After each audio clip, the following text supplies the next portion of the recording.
Marlon Brando aparece envejecido de golpe, con sobrepeso extremo, visiblemente devastado. El juicio, en el que su hijo es condenado a 10 años de prisión por asesinato, se convierte en un espectáculo mundial humillante. Poco después, su hija, profundamente afectada por los acontecimientos, entra en una espiral de depresión severa y se suicida en Tahití, con solo 25 años. Nunca se recupera de esa herida. Siente que ha fallado como padre. Marlon Brando fue una víctima de su infancia. Más allá del éxito y la fama, ese hombre que en su juventud fue considerado uno de los más sensuales y talentosos del planeta, fue también un hombre que buscaba desesperadamente sentirse amado, comprendido. De ahí su trágica vida, su resistencia y rebeldía frente a la maquinaria salvaje, domesticadora de Hollywood. Pero, para comprender cómo llegamos a este punto, necesitamos volver al principio.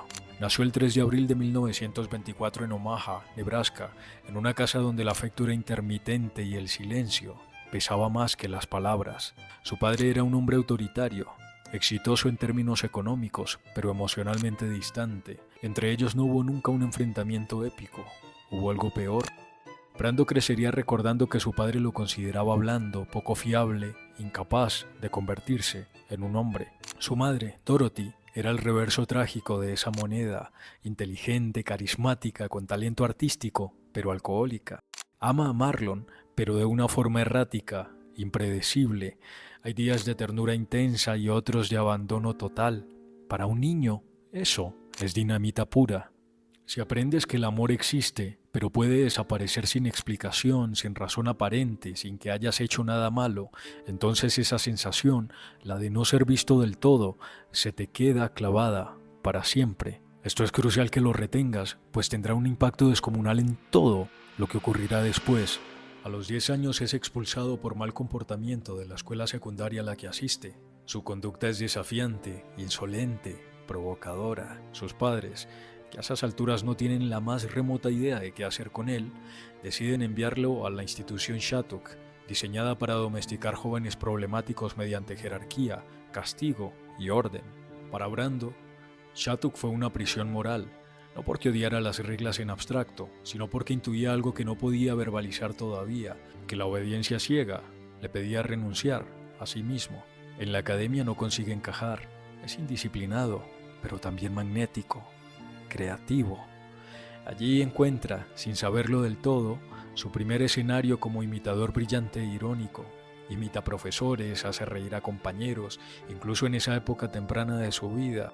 La atención del otro funciona como una droga. Cuando logra capturarla, algo en él se ordena.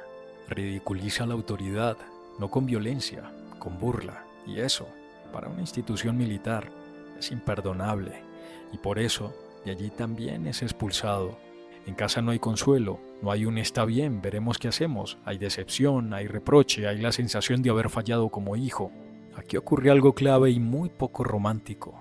Brando no se va porque alguien lo anime a irse. Se va porque nadie le ofrece quedarse. Nueva York aparece entonces no como destino glorioso, sino como único lugar donde todavía no ha fallado.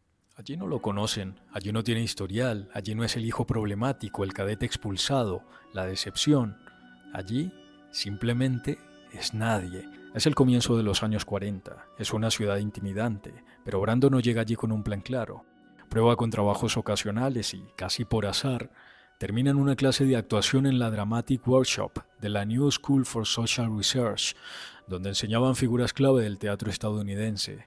Y es ahí cuando ocurre algo decisivo. Entra en escena Stella Adler. Adler no era una docente cualquiera, era una actriz formada, dura, intelectualmente exigente y una de las pocas personas en Estados Unidos que había trabajado directamente con Stanislavski, el creador del estilo del método. Según relata el propio Brando en entrevistas tardías, Adler detuvo una escena suya en clase, no porque estuviera mal en el sentido habitual, la detuvo porque estaba forzándose.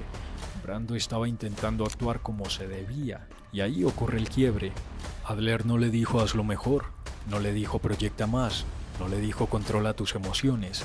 Lo que le dijo, parafraseando fielmente lo registrado en varias fuentes, fue algo mucho más perturbador para alguien como Brando.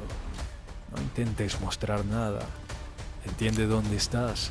Si estás confundido, no lo escondas. La confusión también es comportamiento humano. Para Brando, eso fue un shock, porque toda su vida había escuchado lo contrario, que su intensidad era excesiva, que su inestabilidad era un problema, que su sensibilidad lo hacía débil.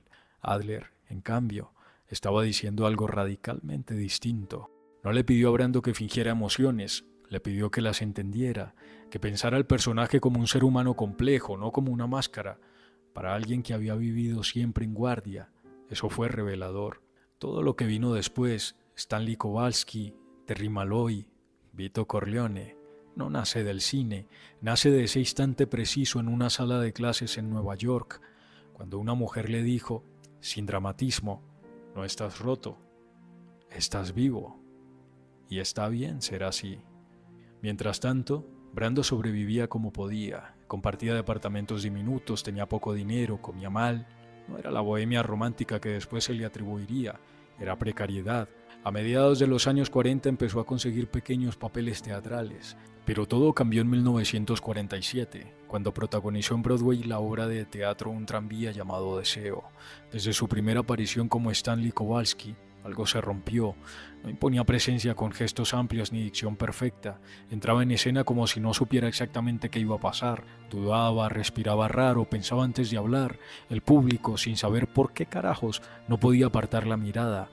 Esa incomodidad, esa sensación de realidad sin pulir, empezó a circular como un error peligroso. Los directores notaban que el público no podía apartar la mirada. No porque Brando hiciera más, sino porque parecía menos controlado, más humano. Y entonces, al fin sucedió lo que ya se veía venir. Hollywood finalmente lo llamó. El Brando que irrumpiría en el cine no nació frente a la cámara, se había gestado en hogares rotos, academias militares, aulas de teatro y cuartos baratos de Nueva York. En últimas, podríamos decir que el cine solo amplificó aquello que él ya era. El hombre que entendió lo que estaba ocurriendo fue Elia Kazan. Kazan era el puente entre Broadway y Hollywood. Tenía contactos, prestigio y un olfato infalible. Cuando los estudios preguntaban si Brando era fotogénico o controlable, Kazan se iba por las ramas. Yo no sé, decía. Pero cuando Brando entra en escena, el aire cambia. Esa respuesta no convencía a los ejecutivos, pero los intrigaba. En 1949, Warner Bros. Decidió probarlo. No con entusiasmo, sino con cautela. Las reuniones fueron tensas. Brando no sonreía, no se vendía, no parecía agradecer la oportunidad. Un ejecutivo comentó, molesto, que Brando se comportaba como si no le importara ser contratado. Y era cierto.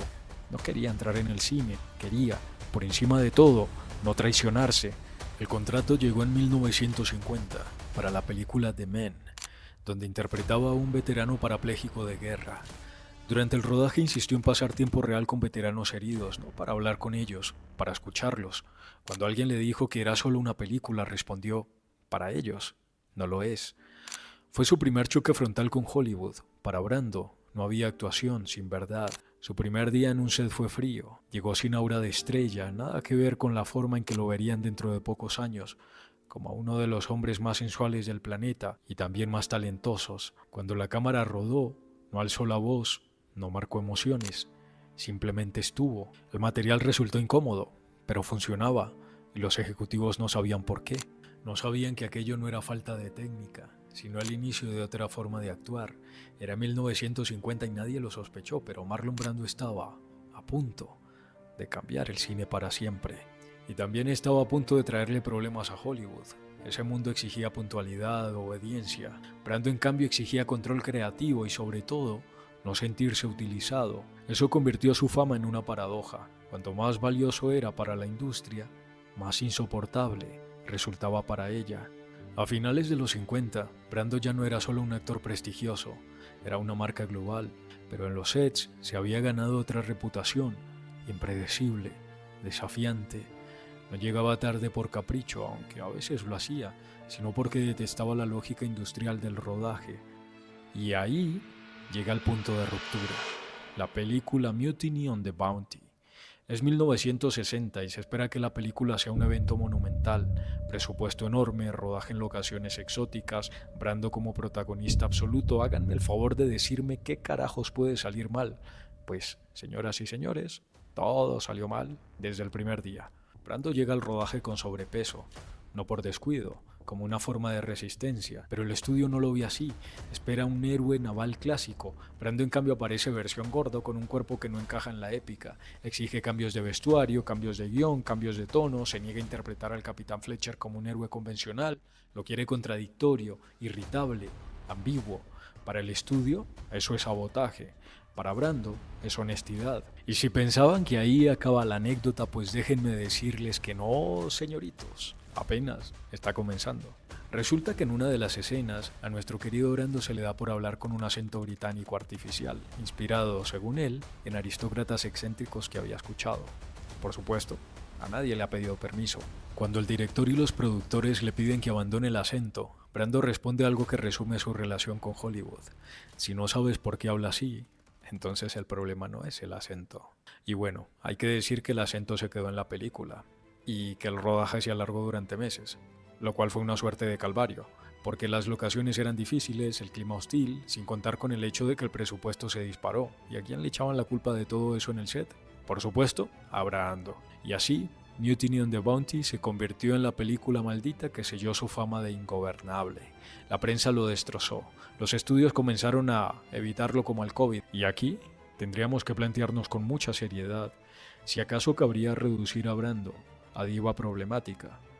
Es un reduccionismo cómodo, pero también es incompleto. Lo que ocurrió en ese set fue el estallido visible de una tensión más profunda, la de un actor que nunca creyó en el cine como fábrica de productos en serie, mecánicos, sin vida. Quizá Brando no quería destruir a Hollywood. Quizá lo que quería realmente era no ser devorado por él. A partir de esa película su carrera entró en una dinámica pendular. Papeles brillantes seguidos de ausencias, interpretaciones legendarias junto a decisiones autodestructivas. Parecía, incluso, disfrutar tensando la cuerda, pero Hollywood, ya se sabe, no perdona y decidió vengarse. Brando pagó el precio, años de ostracismo, papeles menores, desprestigio. Y a comienzos de los 70 ocurre algo que nadie habría apostado. Marlon Brando vuelve a ocupar el centro absoluto del cine mundial y lo hace con una actuación que hoy se considera una de las cumbres más altas de la historia misma de la actuación cinematográfica. Vito Corleone. Lo importante no es solo qué hizo Brando en ese papel, sino desde dónde. Recordemos que en 1970 Brando era para los estudios un problema. Había encadenado fracasos comerciales, su fama de conflictivo seguía intacta, muchos ejecutivos lo consideraban acabado. Cuando Francis Ford Coppola propuso a Brando para el papel de Vito Corleone, la reacción del estudio Paramount fue casi unánime. No, lo veían caro, impredecible, ingobernable. Hay un dato clave. Paramount solo aceptó considerarlo si Brando hacía una prueba de cámara, algo humillante para alguien de su estatura. Desesperado, Coppola viaja a casa de Brando con una cámara casera. Ahí ocurrió la primera anécdota reveladora. En la cocina de su casa, Brando no recitó el guión, no declamó, no actuó. Se miró al espejo, se metió algodón en las mejillas, se encorvó, bajó la voz hasta convertirla en un murmullo áspero. Coppola recordaría después que no estaba viendo a Brando prepararse, sino desaparecer. En minutos, el actor había creado un cuerpo viejo, cansado, lleno de poder contenido, no un mafioso caricaturesco, sino un padre que habla poco porque ya no necesita demostrar nada. Cuando Paramount vio la prueba, no dijeron qué gran actuación, dijeron algo más inquietante. No parece Marlon Brando. Hasta entonces, el cine estadounidense entendía el poder de una forma clara, voz firme, presencia expansiva, control absoluto. Brando hizo lo contrario. Vito Corleone no grita, no amenaza, no se mueve rápido. Habla bajo, casi obligando a los demás a inclinarse para escucharlo. Su poder no está en lo que hace, sino en lo que no necesita hacer. Esa decisión fue radical. Brando convirtió al jefe mafioso en una figura doméstica, casi íntima. Muchos actores habrían buscado imponerse. Brando eligió retirarse hacia adentro. La forma encorvada, las manos lentas, la respiración pesada, todo sugería una vida entera fuera de plano. No veíamos a un criminal en acción, sino a un hombre agotado por décadas de decisiones. Esa es una de las razones por las que la actuación se estudia todavía. Vito Corleone parece existir antes y después de la película. No es un personaje funcional al guión, es un ser humano completo. El susurro de Brando fue objeto de burla en su momento. Algunos críticos dijeron que no se le entendía. Pero ese murmullo obligó al espectador a hacer algo nuevo, escuchar activamente. Desde entonces, el cine aprendió que la intensidad no requiere volumen, que el silencio puede ser dominante, que el poder puede expresarse como cansancio. Cuando la película se estrenó en 1972, ocurrió lo impensable. Brando no solo volvió, reescribió las reglas. La crítica habló de una actuación crepuscular, shakespeariana, hipnótica. Los actores jóvenes, muchos de ellos futuros íconos, estudiarían cada gesto. De pronto, el Brando problemático se transformó en el Brando inevitable, y el Brando problemático, con el que la mayoría de estudios se negaban a grabar, ganó el Oscar a Mejor Actor. Esta actuación es un hito en su vida porque cierra el arco de la misma, del joven animal indomable al patriarca silencioso. No vuelve para demostrar que aún puede ser estrella, vuelve para mostrar lo que ocurre cuando un actor decide usar todo lo que ha vivido: talento, fracasos, excesos, cansancio. En Vito Corleone no hay nostalgia, hay síntesis. Y por eso, cuando se habla de grandes actuaciones, no se dice que Brando interpretó a Vito Corleone, se dice que lo habitó. Y aquí ocurre la paradoja final. En la cima de su carrera y con el mundo del cine otra vez a sus pies, fiel a su costumbre de dejar patidifuso a todo el mundo, Marlon Brando vuelve a ser lo imprevisible. Es el 27 de marzo de 1973. El salón donde se realiza la gala de los Oscar estalla en aplausos cuando se lee a Marlon Brando como ganador del premio a Mejor Actor por su actuación como Vito Corleone. El productor ya sabe que Brando ha enviado en su lugar a la activista apache, Sachin Littlefield. Se encuentra con ella tras bambalinas. Brando rechazará el premio mediante un discurso de 15 páginas que ella leerá. El productor se pone como loco, la amenaza. Si llega a hablar por más de 60 segundos ante el micrófono, la meterá a la cárcel. Un rato después, cuando leen el nombre del ganador, Sachin sube a la tarima y con un tono absolutamente tranquilo, dice que Marlon Brando rechaza el premio, en protesta por el trato a los nativos americanos en Hollywood. Y allí, con la educación y la solidaridad propia de la gente tan distinguida que asiste a la ceremonia, se escuchan abucheos contra esa activista apache, que simplemente está esa noche allí representando a un pueblo maltratado por la industria del cine. No olvidemos que se trata de 1973. Por esa época la discriminación racial en Estados Unidos era diametralmente mayor a la actual. Esa gala de premios, aún décadas después, sigue siendo una de las intervenciones políticas más recordadas en la historia de los Oscars. No porque quedara bien, sino porque fue incómodo, y la incomodidad era, para Brando, uno de los métodos más eficientes para propagar la verdad. Después de ese premio, desaparece del cine durante años. Se encierra en su isla, se dedica a escribir, a nadar, a recibir a pocos amigos, a hacer activismo por causas que considera nobles, a engordar. Su reaparición no fue un regreso humilde, fue una negociación desde la cima. A fines de los 70 y comienzos de los 80, Hollywood cambió. Los directores de autor ganaron peso, los presupuestos crecieron y el nombre de Brando volvió a ser útil, si se aceptaban sus condiciones. El punto de reentrada fue Apocalypse Now, película lanzada en 1978. Brando llega tarde, con sobrepeso, sin haber leído el guión completo. Exigió reescribir escenas, convirtió el caos en método. Para Francis Ford Coppola, el resultado fue una pesadilla. Para la historia del cine, la creación de una figura mítica. Kurtz, como voz, penumbra, filosofía. Luego vendrían apariciones selectivas, cada una extraña, memorable, como un cometa que aparece, quema el cielo y vuelve a desaparecer. Y esto ha de ser entendido en ambos sentidos, porque Brando fue un genio que podía elevar una escena o incendiar un proyecto por completo. Quien haya estado atento notará que poco se ha hablado aquí de su vida familiar. Con el paso de los años, esta resultó más devastadora que cualquier ficción que hubiera interpretado. No se trató de excentricidades de celebridad ni de romances escandalosos, eso fue apenas la superficie, sino de una cadena de tragedias familiares reales, documentadas, que erosionaron su salud emocional y terminaron por deformar su imagen pública. Brando arrastraba un patrón familiar pesado, un padre alcohólico, autoritario, emocionalmente distante, una madre talentosa pero también alcohólica, con largos periodos de ausencia afectiva. Brando contó más de una vez que nunca se sintió verdaderamente querido de niño. Esa combinación, abandono emocional y caos doméstico, aparece como un hilo conductor en casi todas las biografías serias escritas sobre él. Ese vacío no se cerró con el éxito, se multiplicó. Entre los años 50 y 70, Brando tuvo al menos 11 hijos reconocidos, con distintas mujeres, en relaciones que raramente fueron estables. Él mismo admitía que no sabía ser padre. Tenía dinero, fama, libertad, pero carecía de estructura emocional. Muchos de sus hijos crecieron lejos de él, otros cerca, pero sin contención real. Eso cambió brutalmente en 1990. El 16 de mayo, su hijo Christian Brando, de 32 años, mató de un disparo a Doug Drolet, el novio de su hermana Cheyenne Brando. Christian alegó que fue un accidente mientras intentaba proteger a Cheyenne de una relación violenta. La justicia no lo vio así. El juicio fue un espectáculo mundial.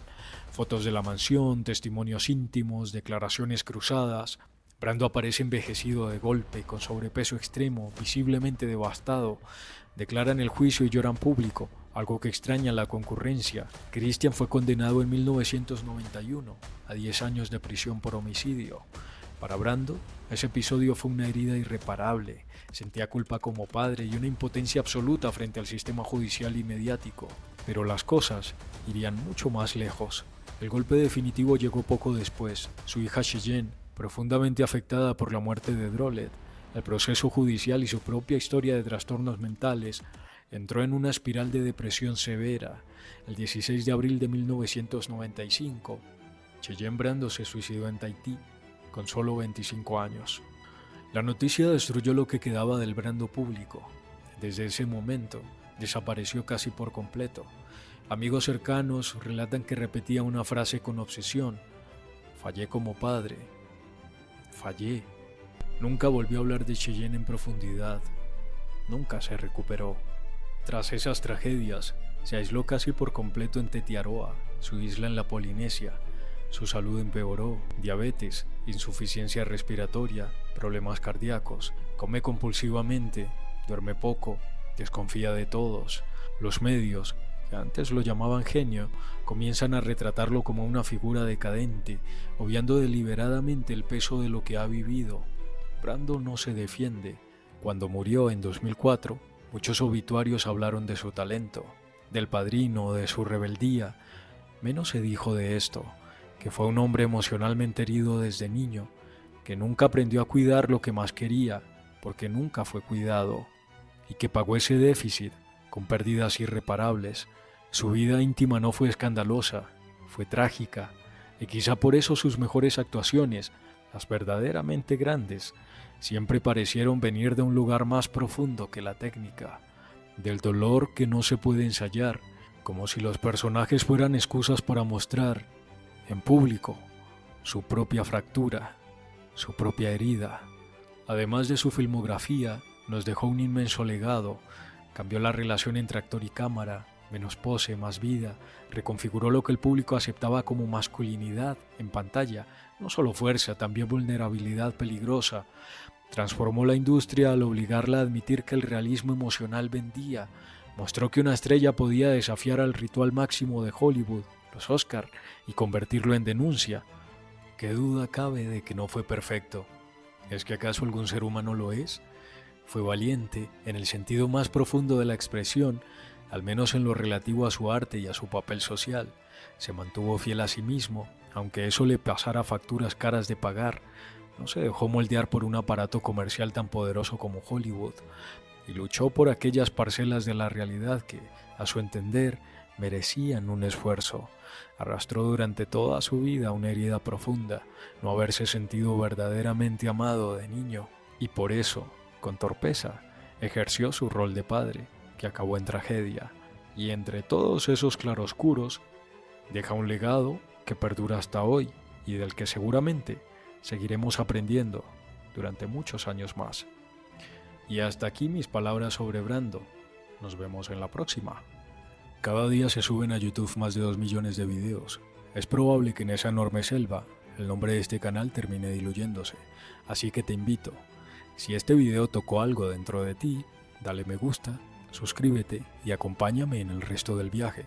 De esa manera YouTube interpretará que este video merece ser compartido con otras personas y yo tendré combustible para dedicar muchas más horas a otros videos como este.